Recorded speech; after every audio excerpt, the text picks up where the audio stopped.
Hello, Lincoln Middle School. My name is Dr. Patty Johnson. I'm a licensed clinical psychologist, and I work specifically in health psychology. So I address the whole body holistically, both the mind and how our brain functions, as well as what our body does to respond to stress. So I've been doing this now for about 15 years, maybe a little longer. And I started out with my bachelor's degree, which is typically about 4 years. It could be a little bit more.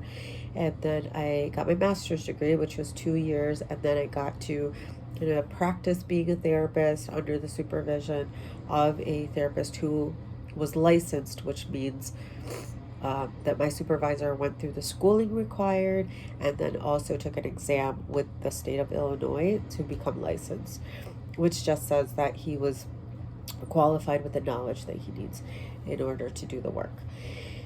And then I completed my doctorate degree, which took about 4 years or so, maybe a little bit longer, 4.5 years or so.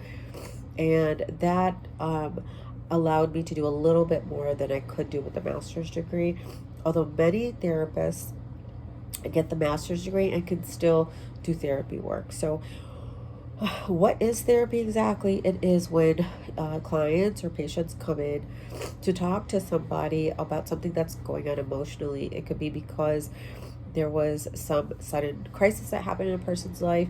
It could be stress related to work, school, family matters, or a person might come in because they have some type of stress in their body and they're not sure why it's happening. Their medical doctor may have said, well, we don't have a reason for why you keep having headaches or back pain or feel nauseous or stomach pain.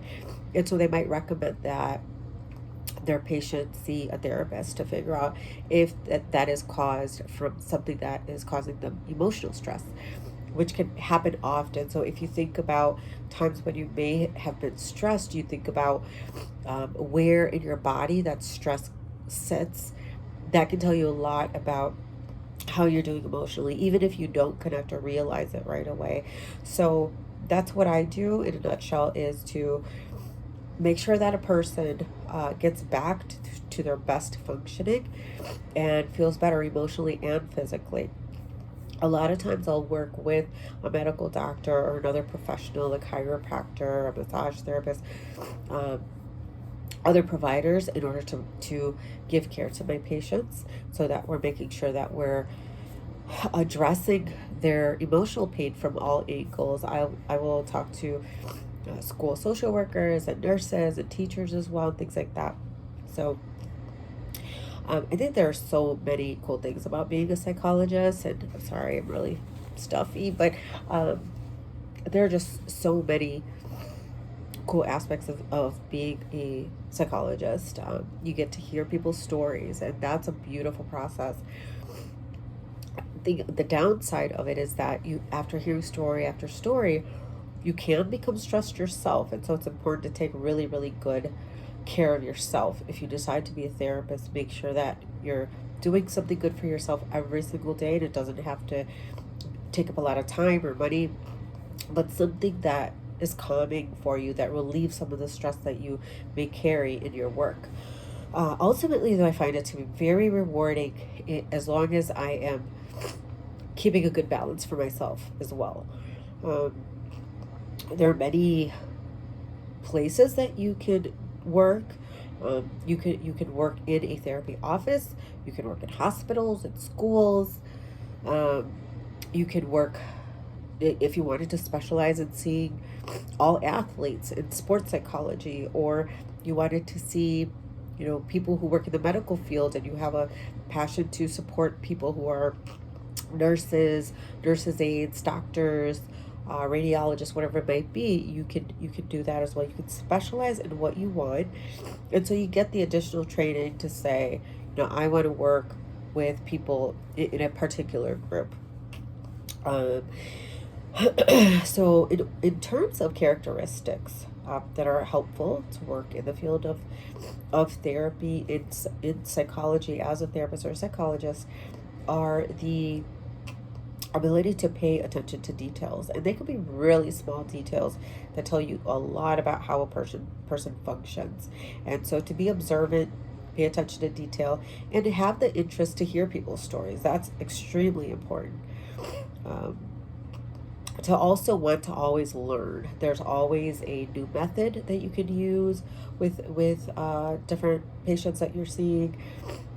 There are different types of populations of people that you could work with. You might decide to start out just seeing children in therapy, but you might realize that it might be kind of cool to also see teenagers and adults. Or you might decide, I only want to see older adults, and I want to learn more about how to work with people who are older. Excuse me. So a lot of different options, which is really cool. Um, for me, I've worked in hospitals, in medical clinics, in therapy offices. I currently have a private practice, so I do a lot of the management of my schedule on my own, and then I have other therapists and an intern.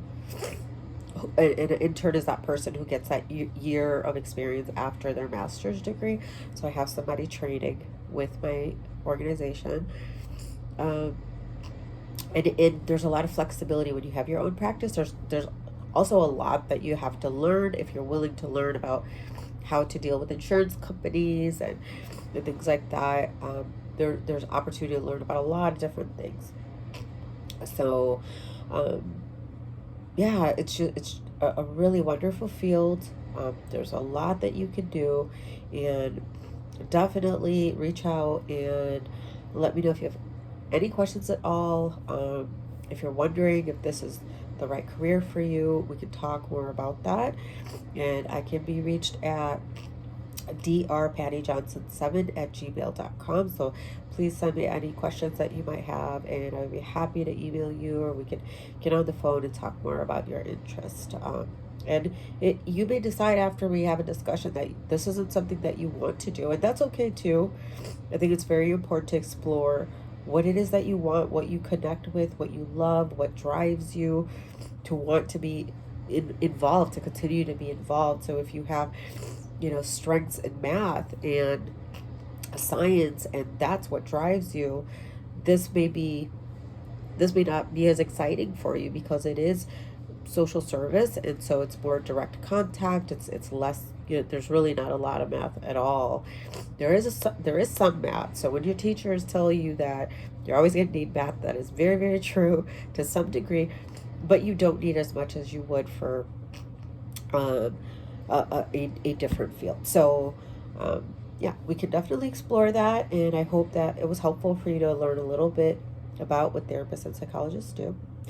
And good luck in your career journey. Take care. Bye.